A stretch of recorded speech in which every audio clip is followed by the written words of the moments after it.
ప్రొద్దుటూరు మన నియోజకవర్గంలో ప్రజల చేత శాశ్వతంగా రాజకీయ సమాధి కట్టబడినటువంటి రాచమల్లి శివప్రసాద్ రెడ్డి గారు నిన్న తన ప్రెస్ మీట్లో నన్ను ఉద్దేశించి నేనేదో గ్లోబల్ ప్రచారం చేసేవాడిని గ్లోబల్నని ఏదేదో ఆయన నన్ను మాట్లాడడం జరిగింది. ఒకటే చెప్తానా నేను ప్రొద్దుటూరు నియోజకవర్గ ప్రజలకి, నేను ఏదైనా ఆధారం ఉంటే తప్ప ప్రెస్ మీట్ పెట్టను. విత్ పేపర్ ఎవిడెన్స్తో చూపించే వ్యక్తి నేను. అలాంటి నన్ను ఏదో గ్లోబల్ ప్రచారం చేస్తానన్నాడు. దానికి సమాధానంగా నువ్వు ప్రొద్దుటూరు నియోజకవర్గంలో అపరిచితుడివి. వాడు 2 పాత్రలే, కానీ మన రాచమల్లి ప్రసాద్ రెడ్డి గారికి 5 పాత్రలు ఉన్నాయి. ఆయన నిన్న మాట్లాడతా తెలుగుదేశం పార్టీ వాళ్ళ మీద ఎవరి మీద నేను కక్ష సాధింపు చర్యలు తీసుకోలే, ఎవరి మీద కేసులు పెట్టలే అన్నాడు. ఇది అపరిచితుడు 1, 2, 3, 4, 5 ఆయన చెప్పాల. నా మీద నువ్వు అక్రమంగా కేసులు పెట్టి లేదా? రెండోది ఏమన్నాడు, ప్రొద్దుటూరులో శాంతి భద్రతలు నేను చాలా బాగా పెట్టినా, వ్యాపారస్తులు కానీ ఎవరికే కానీ ఇబ్బందులు కలిగించలే, అభివృద్ధి పదంలో ప్రొద్దుటూరు నడిపించిన అన్నాడు. ఆయన పాపం ఆయన ఫ్లాష్ బ్యాక్లు చూపియాలా, ఎందుకంటే ఈ చూపించకపోతే ఆయన మళ్ళా దీన్ని నిజం అనుకుంటాడు. ఇది మా ఇంటి మీద రాళ్ళ దాడి చేసినప్పుడు ఇది ఎవరు, ఇల్లు ఇక్కడ తొడలు కొట్టేది ఎవరు, చెప్పులు చూపించింది ఎవరు, ఇళ్ళ మీదకి రాళ్ళు వేసింది ఎవరు, మళ్ళా నీతివాక్యాలు అపరిచితుడు 1 నీతివాక్యాలు ఏం చెప్తున్నాడు, ఇళ్ళ మీద దాడి చేయకూడదు, చాలా శాంతి కాముకుని నేను, ఇట్లాంటి వీళ్ళు ఎవరు చేయకూడదు, ప్రవీణ్ ఇంటి మీద కూడా దాడి చేయకూడదు, ఇంట్లో ఆడవాళ్ళు ఉంటారు, ఇంట్లో పిల్లలు ఉంటారు, మహిళలు ఉంటారు, నీచమైన చర్య ఇది అన్నాడు. ఇదేంది నాయన రాచమల్లు గారు, ఇదేంది ఇది? చూడండి ఏంది ఇది, కౌన్సిల్ హాల్లో పాపం ఇర్ఫాన్ బాషా కౌన్సిలర్ను కౌన్సిల్లో నీ బామరి దాన్నే ఉన్నాడు ఇర్ఫాన్ బాషాను చూడండి దాడి ఎట చేయించినావు. ఏంది పొద్దుటూరులో ఎంత శాంతిని కోరుకుండే రాచమల్ల ఈ దాడులు చేపించేది? వారే వాహ్, ఏం చెప్తాడు అంట. అసాంఘిక కార్యక్రమాలంట, కొండారెడ్డి గారికి నాకు ఏదో వాటాల్లో తేడాలు వచ్చినాయంట, మేమిద్దరం ఒకటి అధికారం కోసం, ఒకటి ఆధిపత్యం కోసం, ఒకటి ఏంది అని చెప్పింది వాటాలు పంచుకోవడం, మా ఇద్దరికి ఆదాయంలో తేడాలు వచ్చినాయంట. నేనేమో ఆయన వ్యాపారస్తుడుగా స్వామి, ఆయన నా భాగస్వామ్యం కాదు, నాకు ఆయనకేం వ్యాపార లావాదేవీలు లేవు. రెండోది ఏం చెప్పినాడు, సెటిల్మెంట్లు అంట. ఏం సెటిల్మెంట్ చేసినా పొద్దుటూరులో నేను, నాకేం వాటాలు, నాకేం సంబంధం, అది చెప్పాలా. ఇవన్నీ రాచమల్లి ప్రసాద్ గారు రేపు చెప్పాలా. రెండోది ఆయన మాట్లాడుతా ఒక మాట చెప్పినాడు, వాళ్ళు ఏదో ల్యాండ్ సెటిల్మెంట్లో తేడాలు వచ్చి ఏదో పన్నారని చెప్పినాడు. సరే, నీకు ఆ ల్యాండ్కు సంబంధించిన డీటెయిల్స్ అన్నీ నీకు నేను పంపిమంటే పంపిస్తా, లేదు ప్రెస్ మీట్లో చెప్పమంటే నెక్స్ట్ చెప్తా దాని డీటెయిల్స్. ఇంకొక అసలు పాయింట్ మర్చిపోయినా, మాటికిలే జార్జ్ క్లబ్లో జూదమాత. అప్పుడు జార్జ్ క్లబ్ మీ నాయన దాంట్లో మెంబరు, మీ అన్న దాంట్లో మెంబరు, నువ్వు కౌన్సిలర్గా ఉన్నప్పుడు మామూలప్పుడు నువ్వే ఆడ ఇష్టపడాకులు ఆడుతున్నావు. ఆడలేను, ఆ రోజుల్లోనే నువ్వు 1000 రూపాయలు సిండికేట్ ఆడుతున్నావు. ఈరోజు జార్జ్ క్లబ్లో ఆడేవాళ్ళు సమాజంలో గౌరవప్రదంగా ఉండేవాళ్ళు, డాక్టర్లు కానీ, లాయర్లు కానీ, రిటైర్డ్ ఎంప్లాయీస్ కానీ, ఒక ప్రొఫెషన్లో ఉండేవాళ్ళు ఉన్నారు, ప్లస్ ఎక్కువ భాగము రిటైర్మెంట్ అయిన వాళ్ళు ఉన్నారు. వాళ్ళకు కొందరికి భార్యలు ఉండకపోవచ్చు, చనిపోయి ఉండొచ్చు. వాళ్ళు ఏదో ఎంజాయ్మెంట్ కోసమో కొద్దిసేపు కాలక్షేపం కోసమో వస్తారు. 10 రూపాయల కానుంచి 200 రూపాయలు మ్యాక్సిమం అంట.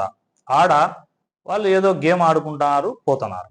దాన్ని నువ్వు ఎంతో పెద్ద భూతద్దంగా జార్జ్ క్లబ్లో విచ్చలవిడిగా జూదం జరుగుతుంది, నీకు గౌరవం లేదేమో కానీ జార్జ్ క్లబ్లో ఉండే సభ్యులు సమాజంలో గౌరవస్తులే, రిటైర్డ్ ఎంప్లాయీస్. రెండోది జార్జ్ క్లబ్లో జూదం ఆడుతున్నారనేవు కదా. రెండోది అసాంఘిక కార్యక్రమాల్లో కొండారెడ్డికి ప్రవీణ్కు ఏదో వాటాలు తేడాలు వచ్చి వీళ్ళు చేస్తానంటున్నావు కదా. అసాంఘిక కార్యక్రమాలు క్రికెట్, జూదము, గుట్కా, మట్కా, గ్యాంబ్లింగు, ఏ దానికైనా నేను ప్రొద్దుటూరులో ఒప్పుకోను. జార్జ్ క్లబ్ విషయాల నీకు ఛాలెంజ్ చేస్తానా. నేను రాచమల్లు ప్రసాద్ రెడ్డి గారు, ఈరోజు సాయంత్రం వస్తావా, రేపు సాయంత్రం వస్తావా, మన్నాడు సాయంత్రం వస్తావా, జార్జ్ క్లబ్ దగ్గరికి రా. నువ్వు వచ్చినప్పుడు నేను వస్తా. జార్జ్ క్లబ్లో వాళ్ళు ఏం తప్పు చేస్తున్నారో చూపి. వాళ్ళు నిజంగా తప్పు అయితే జార్జ్ క్లబ్ మూసేద్దాం. అసాంఘిక కార్యక్రమం అన్నావు కదా, నేనే చెప్పినా కదా, ఆదిత్య రామాల్లో కింద 12వ రూమ్ నెంబర్లో ఆడుతున్నారని చెప్పినా కదా ప్రెస్కే. అసాంఘిక కార్యక్రమాలు నేను ప్రోత్సహించామనేది ఎందుకు చెప్తా రాచమల్లు?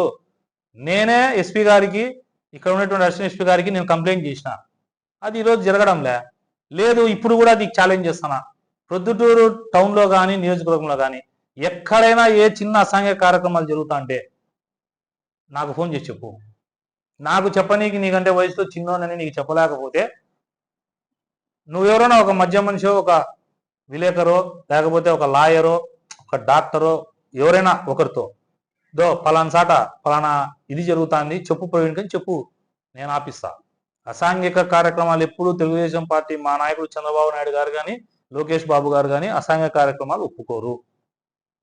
నీకు డౌట్ ఉంటే నాకు చెప్పి పంపి. పలానా వ్యక్తితో నేను చెప్పి పంపించిన, ప్రవీణ్ దీని మీద ఏం చేయాలి అంటే ఆ రోజు ప్రెస్కి వచ్చి చెప్పు నాకు సంబంధం ఉందని. నువ్వు చెప్పు, నేను ఆపిస్తా. ఎక్కడనే చెప్పు, ఎటువంటి అసాంఘిక కార్యక్రమాలు చెప్పు, ఆపిస్తా. రెండవది, గతంలో ప్రవీణ్ ఏం మాట్లాడినాడు చెప్పాలా, ఇప్పుడేం మాట్లాడుతున్నాడు అంటున్నాడు. గతంలో ఏం మాట్లాడినా ఇప్పుడు కూడా చెప్తానా. అసాంఘిక కార్యక్రమాలకు నువ్వు బిగ్ బాస్ వారు, అధికారం ఉన్నప్పుడు. నువ్వు క్రికెట్, జూదము, మట్కా, గుట్కా అన్నీ జరుపుకున్నావు కాదా? చెప్పు, నువ్వు చెప్పు. కాదా? వచ్చి ప్రమాణం చేస్తావా? లేకపోతే ఎక్కడైనా ఒక డిబేట్కు రా, కూర్చొని మాట్లాడదాం, నువ్వేం చేసి చెప్తా. తర్వాత ఇసుకలో, మద్యంలో, జూదంలో ప్రవీణ్కు, కొండారెడ్డికి ఏదో డిస్ప్యూట్స్ వచ్చి అన్నాడు. మద్యము, ఏం మద్యంకు నాకేం సంబంధం? ఆయనకేం సంబంధం, నాకేం సంబంధం? ఆయనకు నాకేమన్నా వ్యాపారంలో ఇద్దరికి భాగాలు ఉన్నాయా? నాకు సంబంధం లేదు, ఆయనకు సంబంధం లేదు. ఏందో మద్యంలో భాగాలు అంటావు, మళ్ళా ఏమంటావు ఇసుక అంటావు. ఇసుక చౌడూరు దగ్గర అక్రమ రవాణా జరుగుతా అంటే నువ్వు నెలన్నర తర్వాత చెప్పినావు. నేను అడిషనల్ ఎస్పీ గారికి, ఎస్పీ గారికి నీకంటే నెల ముందే కంప్లైంట్ చేసిన, ఆపినారు. మళ్ళీ ఎప్పుడో రాత్రో. ఇది ఎట్లుంటుందంటే నేనేం వాళ్ళకి 24 గంటల కాయలు ఉండలేను కదా. ఎవరన్నా నాకు ఇన్ఫర్మేషన్ ఇచ్చిదో పలానా విలేకరులో పలానా ఊరోల్లో ఫోన్ చేసిదోయా మళ్ళా మా దాంట్లో టిప్పర్లు పోతున్నాయంటే నేను పోలీసులకు చెప్పి పంపించి ఆపుతానే. సరే, నువ్వు పోయినావు, ఇసుకే తోలొద్దన్నావు. ఎక్కడ కూడా మా ప్రభుత్వం, మా అధినాయకులు ఇసుకే తోలమని ఏ లీడర్కు చెప్పలే. ఇసుకలో లక్షలు ఎవరు తీసుకోలే. సరే, ఎవరో తోలినారు. తోలినందుకు మేము తోలిందాన్ని కూడా దాన్ని మేము తోలుతామని నీ మాదిరి మాడడంలే. తోలడం తప్పే అని మాడుతున్నా నేను. ఇసుక అక్రమ రవాణా తప్పే. నీ దృష్టికి వచ్చే నువ్వు ఆపాలంటే ఆపు. నా దృష్టికి వస్తే నేను చేస్తానా? నువ్వు తెలుసుకోవాలా రాచమల్లు. ఊరికే నోటికి వచ్చేట్టు మాట్లాడితే నాకు వాళ్ళకు భాగాలు ఉన్నాయంటావా? ఇసుక, మద్యము, ఇంకోటి ఏంటి జూదంలో. ఎక్కడ జూదంలో భాగం? జూదంలో భాగం ఉంటే నేనే చెప్పినా కదా. అంత హేయంగా మా ఇళ్ళ మీదకి పంపించినావు. ఇప్పుడు పంపించిన దాంట్లో నీకు భాగం ఉంది. నేను ఒకటే చెప్తానా, నా ఇంటి మీదకి మనుషులను పంపించే నువ్వు ఇంట్లో కూర్చున్నావు పొద్దు మాజీ అయ్యి. ఇప్పుడు నా ఇంటి మీదకి పంపించినోడు కూడా మాజీ ఇంట్లో కూర్చుంటాడు. అయితే ఇప్పుడు పంపించినోనికి వెనకల సపోర్ట్ నువ్వే, కర్త కర్మ క్రియ నువ్వే. నీ దగ్గర 5 సంవత్సరాలు ఎవరైతే నీ దగ్గర పనులు జరుపుకొని నీ చుట్టూ తిరిగినారో ఆ వైఎస్ఆర్ పార్టీ కోవట్లే నా మీద రలదాడి చేయాలని ఎత్తించినారు. నిజమైన తెలుగుదేశం నాయకులు కానీ కార్యకర్తలు కానీ ఎవ్వరు నా మీద దాడి చేయడానికి ప్రయత్నం చెయ్యరు కూడా. నిజమైన కార్యకర్తలకు నేను చేసిన సేవ తెలుసు రాచమల్లు. ఈరోజు మీ ఇద్దరి చీకటి ఒప్పందం వల్ల నా పైన మరోసారి దాడి చేయాలని చూసినారు. అయినా డోంట్ కేర్. ఇప్పుడు మాట్లాడదాంగా. రాచమల్లు సుబ్రసాద్ రెడ్డి గారు తెలుసుకోవాల్సింది ఏంటంటే, నీకు తెలుసో తెలీదో, నేను కడప కేఎస్ఆర్ఎం కాలేజీలో బీటెక్ సివిల్ చదివినా. నేను రాజకీయాల్లోకి ఉద్యమానికి మునుపు ఏదైతే స్టీల్ ప్లాంట్ కోసం నేను ఉద్యమం మొదలు పెట్టానో దానికి ముందు నేను R&Bలో క్లాస్ 1 కాంట్రాక్టర్. ఆ రోజుటికి నీకు తెలియని విషయము, పల్లపాడు మహేశ్వర్ రెడ్డి క్లాస్ 3నో క్లాస్ 4 ఉంటాడు. అప్పుడే నేను క్లాస్ 1 కాంట్రాక్టర్. వ్యక్తిగతంగా పల్లపాడు మహేష్ నాకు పరిచయం. ఎట్లా అంటే కాంట్రాక్టర్ వృత్తిలో ఒకరికొకరికి పరిచయాలు, అంతే తప్ప రాజకీయంగా అతను ఏ రోజైతే వాళ్ళతో ప్రయాణం చేస్తున్నాడో ఆ రోజు నుంచి ఈ రోజు వరకు నేను అతనితో మాట్లాడలే. Point number 1. పాయింట్ నెంబర్ 2, నేను 1,50,00,000 పెట్టి 120 TPH హాట్ మిక్స్ ప్లాంట్ కొనుక్కున్నా. అది నా వృత్తి. నేనేం దొంగ తీసుకోలే, మోసం చేయలే. రెండవది, రోడ్డు టెండరు. నువ్వురా రేపు టెండర్ నేను ఒకవేళ వేసింటే పల్లపాడు మహేష్ రెడ్డి వేసింటాడు, ఇంకొక వ్యక్తి ఎవరెవరికైతే హాట్ మిక్స్ ప్లాంట్ ఉందో వాళ్ళు వేసింటారు. వేసిన వాళ్ళలో ఒకరు వర్క్ తీసుకొని రిమైనింగ్ 2-3 వేసింటే వాళ్ళకు డబ్బులు ఇస్తారు. లేదు నాకు వర్క్ కావాలనుకున్నా, టెండర్కు ఎవరు నువ్వురా నీకు కూడా ఇస్తాం, వెయ్యి టెండర్ పోటీ వెయ్యి. ఒకవేళ ఒక నలుగురిలో నువ్వు ఒకని అనుకో, నాకు డబ్బులు ఇచ్చినట్టే నీకు ఇస్తారు. ఇప్పుడు ఒక 50 లక్షలు గుడ్ విల్ పక్క తీస్తారు. ఈ వర్క్ ప్రవీణ్ చేసుకోవాలా. ఈ 50 లక్షలు రిమైనింగ్ వేసిన 2-3 పంచుతారు. అదేమన్నా ఇప్పటి నుంచి జరిగేదే? నువ్వేంటివే ఎమ్మెల్యేగా ఆనవాయితీగా నాకు 5% లెక్క ఇస్తాన్నారని అంటే నీకైతే ఆనవాయితీ, మా కాడికి వచ్చేలా తప్పుడు నా కొడుకులు, మేము అవినీతి పనులు. నువ్వు మాత్రం మీ అన్న, నువ్వు, ఆర్బీకే మీరు ఒక బ్రాండ్ అంబాసిడర్లు. మీ స్కూల్లో నువ్వు ఏ స్కూల్లో చదివినావో ఆ స్కూల్లోనే తప్పుడు పాఠాలు చెప్పినారు నువ్వు ఏ స్కూల్లో చదివినావో ఆ స్కూల్లోనే నువ్వు తప్పుడు పాఠాలతో తప్పులు నేర్చుకొని తప్పుడుగా వచ్చినావు.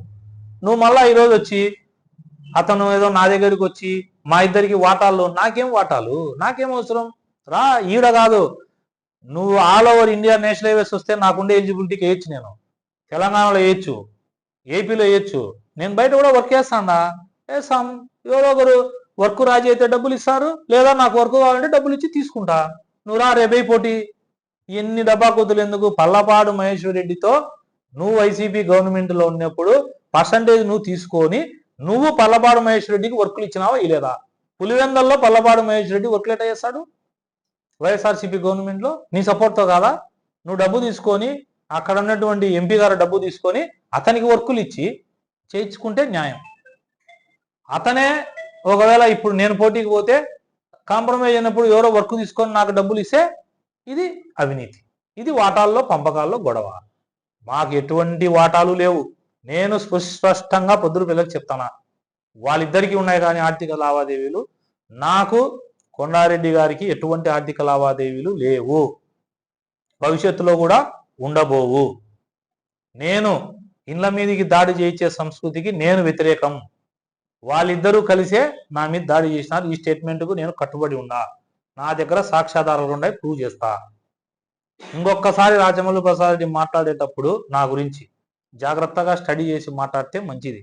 ఊరికే నోరుంది కదా అని నీ ఇష్టం వచ్చినట్టు మాట్లాడితే నీకు తొందరలో, మళ్ళా చెప్తానా, తొందరలో నీ చీకటి ఒప్పందం మొత్తం మా అధిష్టానం ముందర బుక్ పెడతాడా, బుక్ చూపిస్తా. ఏమేమి దాంట్లో నీ చీకటి ఒప్పందాలతో కేకలేస్తాడావు అన్నీ మాకు తెలుసు. ఎంత రోజులు వేస్తావో నీకు ఇప్పటి వరకు ఇంకా కామా పడలే. నా వల్ల నీకు రాజకీయంగా పడింది ఒక కామా, పదవి పోగొట్టుకున్నావు.